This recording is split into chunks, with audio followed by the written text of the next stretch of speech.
Do you remember Bill Buckner? Mm-hmm. And why do we remember Bill Buckner? Because he let the ball through his legs to the Mets, I believe. 1986 World Series. People might be saying, what the hell does that have to do with mindset? What the hell does that have to do with self-talk? Well, 19 days before that, he got interviewed by a local Boston radio station. And they asked him, how are you feeling? Like, where's your mind at? Are you excited to be here? And he said, yeah, I am. This is a dream come true. I've always wanted to be in the World Series. I have this dream I'm going to hit a home run to win the World Series. You know, the nightmare I keep having those that I'm going to let a ground ball go to my legs to lose a World Series. 19 days before. Now, is he a prophet? No. Did he predict the future? No. But when it's in the subconscious and, you know, we put those things out there, weird, it happens. So I think as a seller, full circle back to when we started this conversation over, your mindset is so important. And removing words that create anxiety and replacing them instead with I will. Let's rephrase it from the sales process to the relationship process. Mm-hmm. Where does it begin? How do you start the relationship building process? I think it starts with yourself having the right mindset, right? Selling. If I have a bad morning, let's say my wife, you know, puts peanut butter in my coffee and I snap, right? Or something crazy like that, right? And I know I'm on tilt, and then I go to the office and I bring a bad attitude. Well, already now I'm eroding my culture. I'm eroding my team. I'm going to get judged because I think I'm so great. I can just treat people like that. And then my customers are going to feel it. My prospects are going to feel it. So I think the step one, you got to start the day with positivity. And in the first chapter of my book is about treating people the way you want to be treated. It was taught when we were kids. Yet when we get in this corporate America, we're allowed to be a-holes to each other. We're allowed to get mad at the admin. We're allowed to treat he or she with disrespect. We're allowed to get frustrated with people or flip someone off on the road. In the end, I just think be nice. Start with intentionality about what you want to get out of the day. And then I think as it relates to selling, I think relationship, the first step is understand who and why are you calling somebody. You know, one of the my mentors in my career taught me 4 great questions to ask, or to be thinking about, which is, do I understand the problems in my industry? Like what problems exist? Do I understand what problems I solve? Do I understand how I solve them better or differently than my competition? And do I understand my proof? Right. So simple, yet most companies I work with have no clue. Those 4 questions. No. Zero. And I love that. You used one of my favorite words, intention. It's one of my favorite words. I'm on camera being asked like, what do I think I have superpower? It's like, I'm intentional. One of the themes for my sales org for an entire year was execution with intention, right? Because like most of the time we don't succeed in life because we don't execute. But at the same time, you can execute with poor intention and not get it done. So touch on that a little bit more, because like the intention of the relationship, I think is a really foundational thing to cover of like, what should your intention be with building this relationship? Yeah, you make me think of early in my selling career when reps are taught to pound the phone, get all these things out. And all of a sudden you're so on autopilot. And then all of a sudden someone comes up, someone answers it. You're not ready for it. You're like, uh-oh, yep. Shoot. Like that's not intention. Intention is I am clear. I'm clear why I'm calling this person. I can't wait for them to pick up. I have no distractions. I got my phone away. I've got email closed out. Or intention could be if I'm talking to you, am I looking down? Am I looking at my watch? Am I sending you these cues that I don't want to be there? Or do I give you the gift of listening, which is intent eye contact, curiosity in my tone of my voice, good body language, not just hearing, but I'm listening. Hearing is subconscious, listening is conscious. And so when I do those things, I am very intentional. And have a point or purpose what you do. And I don't know if you can see the sign behind me, but it says believe. Yep. And when you believe what you do matters and start the day with if you believe what you do matters, you'll be intentional about everything, because your confidence will be higher. And I always tell myself, whenever I actually work with people that I feel like their confidence gets rattled, I'll say, tell me what's changed.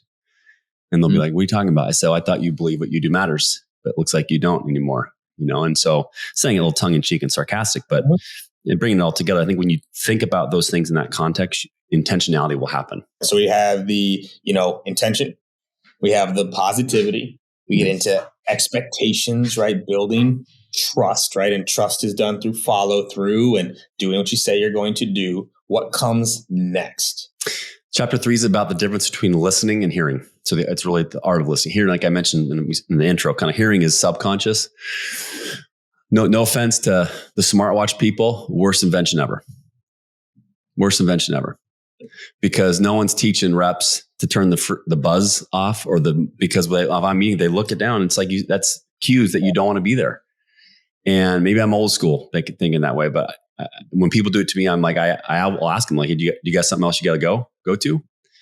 Oh, sorry. And I go, take your watch off if you're with me, so you're in with me.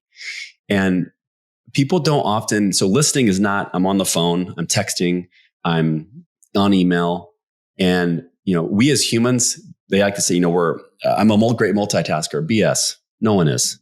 No one's a good multitasker. If you are intentional, like your favorite word, Katie, and you listen and you document what you listen and you understand what's going on in someone's business. And I got taught a great question framework. Hopefully people are taking notes right now. This is gold. If you write it down, it's called TED-based questions. Tell me, explain, describe. And it's not just the first level, like, hey, tell me one thing that's going great in your world, Mr. and Mrs. Client, and one thing you might change. And once they give you something and you say, tell me more about that. Describe why that's important to you. Explain what you like to see differently. But give them space to answer. When we listen to a prospect, I don't know if you've seen this, but so too often sellers will ask two questions inside of one question, and you confuse the prospect. And so now I'm like, well, what question should I answer? And so I teach my clients, it's called in virtual selling, like a 3-tap rule. Client can't hear you tapping your finger, but if you ask a question, tap your finger 3 times to let them think.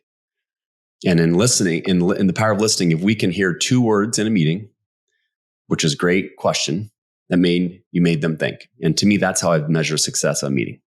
If I made a client think or prospect think, I know I'm on the way to becoming uncommon. How do you teach a team, an individual, like how to sound more curious? Because I don't know yet if you can make someone more curious, but I do believe you can teach them how to sound curious. So talk a little bit more about that, because I think that's gold in all of this.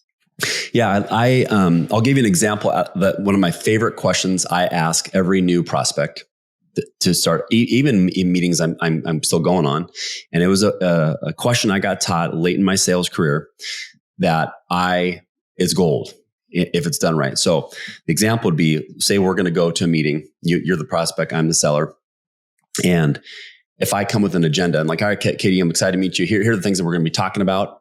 Well, that's about me, the seller, not you, the prospect. In the end, I want to make it about the prospect. So the question they taught me, which is all about curiosity, is I might say, hey, Katie, thanks for your time today. I'm role playing this out loud. Thanks for your time today.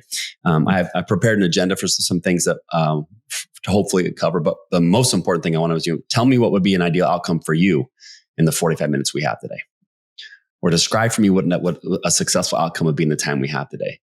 And when you ask that with the right tone, and you notice my voice fluctuate a little bit, which showed I'm curious, you get the answers to the test. And I still have a 4.0 KD when I have the answers to the test. I've not messed that up yet. Right. Oh, yeah. So being sarcastic. But and sometimes I'll get sellers that will push back and be like, why would I want to ask them that? It's my meeting. I'm setting the agenda. True. But think about it. Would you rather talk about things that are important to you or important to the prospect? And if we don't ask that question in the very beginning, we don't give ourselves a chance, Uncle Rico moment coming here again, to be audible at line of scrimmage, be ready to understand, okay, if I'm ready to be talking about this, but they want to talk more about A or B or something else, well, then I need to pivot and be ready to talk about that. Mm-hmm. So I think back to your curiosity, once we ask that question, they respond, we give them space, and then we apply TED. Tell me more about that. Too often, I'm sure you've heard that sales reps say this. Oh, I don't like to role play, KD, because I don't sound like that in front of the customer. BS. Mm-hmm. I can't practice because it's not real. Well, that's your mindset.